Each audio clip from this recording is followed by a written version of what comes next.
श्री स्वामी समर्थ. नमस्कार प्रेमळ स्वामी भक्तांनो. स्वामी आपल्या सर्व चांगल्या इच्छा पूर्ण करोत एवढीच स्वामींच्या चरणी मनापासून प्रार्थना.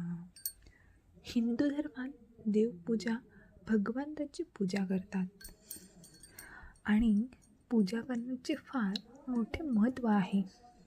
असे म्हटले जाते की मनात श्रद्धा ठेवून मनापासून देवपूजा केली तर आपल्यावर देवाची कृपा नक्की होते. देव आपल्यावर प्रसन्न होतात. आज आपण देवपूजेबद्दल काही गोष्टी जाणून घेणार आहोत, ज्यामुळे आपल्याला कळेल की देव आपल्यासोबत आहेत.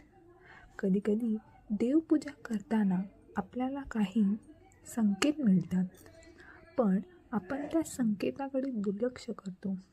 आपण ते संकेत मानत नाही. आपल्याला हे लक्षात येत नाही की हे संकेत आपल्याला साक्षात देवाने दिलेले आहेत. या संकेताचा अर्थ असा असतो की देव आपल्यावर प्रसन्न आहेत. देवाने आपली पूजा स्वीकारली आहे. चला तर जाणून घेऊया कोणते आहेत ते संकेत. तुमचीही श्री स्वामी समर्थावर श्रद्धा असेल,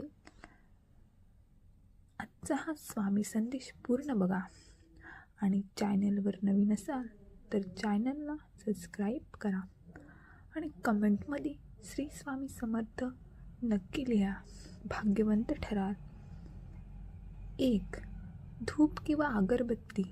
स्वामी भक्त हो, आपण देवपूजा करताना धूप किंवा अगरबत्ती लावतोच.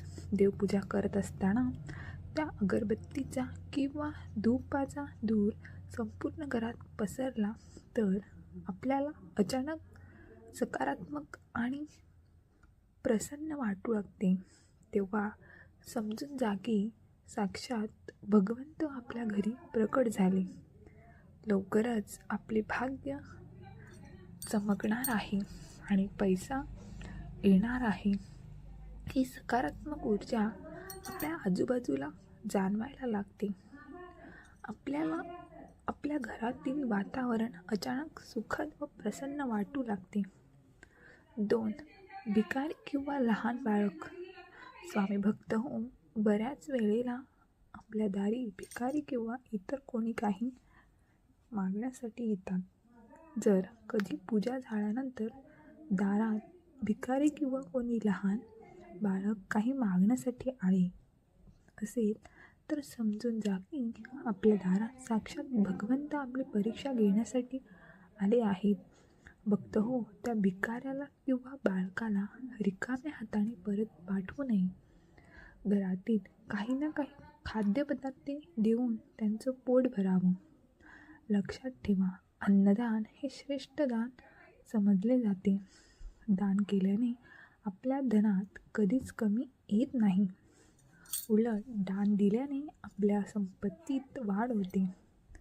त्यामुळे पूजेनंतर भुकेल्याला अन्न देणे हा देवाला प्रसन्न करण्याचा खूपच सोपा उपाय आहे. 3. दिव्याचा प्रकाश. स्वामी भक्त हो, आपण पूजा करत असताना देवाला हात जोडून प्रार्थना करतो.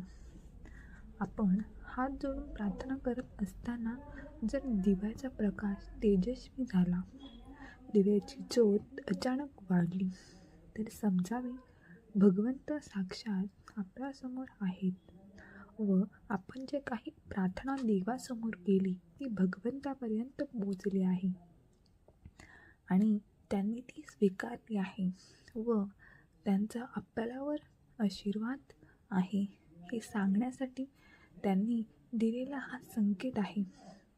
अशा वेळी भगवंत आपल्यासमोर असताना आपल्या जीवनातील ज्या काही अडचणी असतील किंवा काही इच्छा असतील तर त्या देवासमोर सांगाव्यात.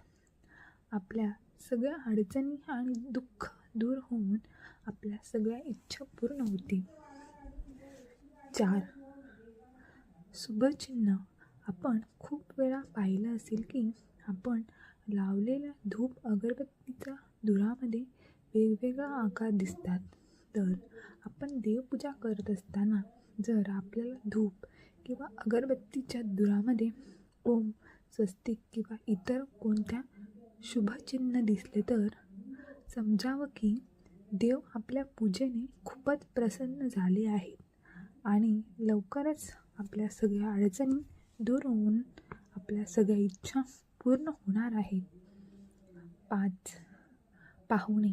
स्वामी भक्त हो, हिंदू धर्मात अतिथींना देव मानलं जातं.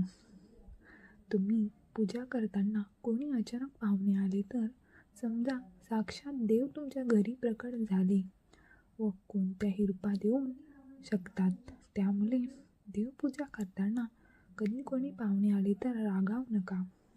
त्यांचे योग्य ते आदरातिथ्य करा आणि जमेल तेवढी सेवा करा. भक्त हो, अशा देव आपल्यावर प्रसन्न होऊन आपल्या आशीर्वाद देतात. पाहुणे येणे हा देवाचा एक अतिशय महत्त्वाचा संकेत आहे. त्यामुळे देव प्रसन्न होऊन आपले सगळे संकट दूर होऊन घरी लक्ष्मीचा वास सदैव राहील. लक्षात ठेवा, आपल्या घरी आलेल्या पाहुण्यांचा चुकूनही अपमान करू नये. त्यांचे मन दुखावू नये. त्यांचा आदर करावा. 6.